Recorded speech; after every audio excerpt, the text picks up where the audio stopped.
Hello everyone, ফোকাসিওরিয়াম live চ্যানেলের পক্ষ থেকে তোমাদের সকলকে স্বাগত জানাই। আজকের আমাদের আলোচ্য বিষয় হলো কেন্দ্রীকরণ ও বিকেন্দ্রীকরণ। প্রশাসনের আলোচনায় সংগঠনের অন্যতম দুটি প্রধান নীতি হলো কেন্দ্রীকরণ ও বিকেন্দ্রীকরণ। যখন ক্ষমতা সংগঠনের কেন্দ্রীয় স্তরে সীমাবদ্ধ থাকে, অর্থাৎ যাবতীয় ক্ষমতা ও কর্তৃত্ব একটি ঊর্ধ্বতর ও কেন্দ্রীয় কর্তৃপক্ষ ভোগ করে থাকে, তখন তাকে কেন্দ্রীকরণ বলা হয়। অন্যদিকে যখন ক্ষমতা ও কর্তৃত্ব নির্দিষ্ট স্তরে কেন্দ্রীভূত না থেকে বিভিন্ন স্তরে বণ্টিত হয়, তখন তাকে বিকেন্দ্রীকরণ বলা হয়। কেন্দ্রীকরণের সুবিধা: সংগঠন পরিচালনায় কেন্দ্রীকরণের নীতি অনুসরণ করা হলে যেমন খুব সুন্দর সমন্বয়ের পরিবেশ তৈরি হয়, তেমনি সংগঠন পরিচালনায় একই ধরনের নীতি ও কর্মসূচি নেওয়ার ক্ষেত্রেও সুবিধা হয়। নেক্সট হলো, কেন্দ্রীকৃত সংগঠনে খুব সহজেই কর্তৃত্ব সম্পন্ন ব্যক্তিদের খুঁজে বার করা যায়।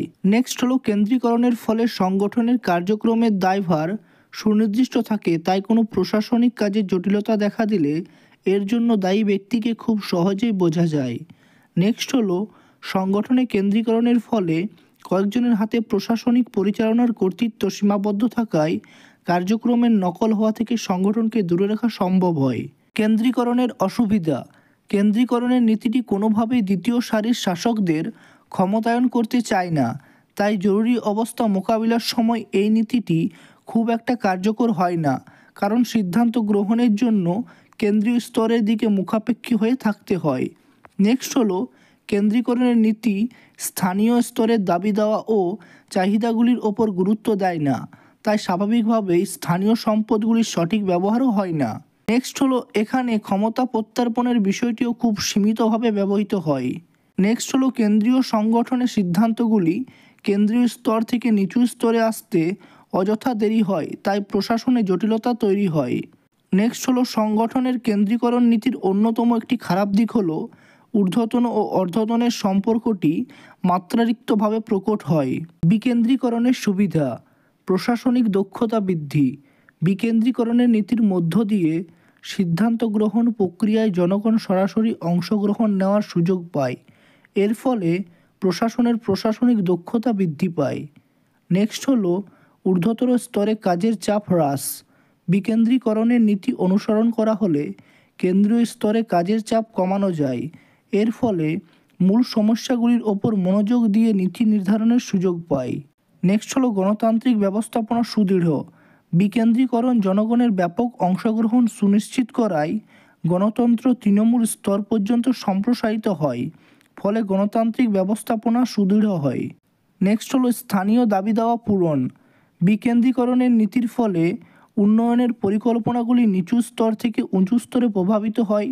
এর ফলে স্থানীয় স্তরের দাবি দেওয়ার সাথে সামঞ্জস্য রেখে সরকার উন্নয়নমূলক পরিকল্পনা গ্রহণ করতে থাকে। নেক্সট হলো, সরকারের সঙ্গে সংযোগ স্থাপন। বিকেন্দ্রীকরণ জনসাধারণের সাথে সরকারের যোগাযোগজনিত সমস্যা দূর করতে সচেষ্ট হয়। এর ফলে কার্যকলাপ দ্রুত ও যথেষ্ট ফলপ্রসূ হয়। এছাড়াও এই নীতি সংগঠনের প্রসার করতেও যথেষ্ট সহায়ক। নেক্সট হলো, দুর্নীতি রোধ। বিকেন্দ্রীকরণের ফলে একদিকে যেমন প্রশাসনের দক্ষতা বৃদ্ধি পায়, তেমনি অন্যদিকে প্রশাসনিক দুর্নীতি রোধ করা সম্ভব হয়। নেক্সট হলো, জন অংশগ্রহণ। বিকেন্দ্রীকরণের মধ্য দিয়ে জনগণের ব্যাপক অংশগ্রহণ সুনিশ্চিত করা যায়, অর্থাৎ ব্যাপক জন অংশগ্রহণে বিকেন্দ্রীকরণের বিকল্প আর কিছু নেই। নেক্সট হলো, যোগ্য নেতৃত্ব। বিকেন্দ্রীকরণের ফলে ঊর্ধ্বতন স্তরগুলিকে কম বেশি সিদ্ধান্ত গ্রহণের ক্ষমতা ও দায়িত্বশীলতা প্রদান করা হয়, ফলে সংগঠনের পরবর্তী নেতৃত্ব খুব সহজেই সাধারণ কার্যাবলী সম্পাদনের মাধ্যমেই প্রশিক্ষিত হয়ে থাকে। নেক্সট হলো, শ্রেষ্ঠত্বের প্রতিযোগিতা। বিকেন্দ্রীকরণের সংগঠনের সর্বস্তরে প্রতিযোগিতার বাতাবরণ সৃষ্টি হয়।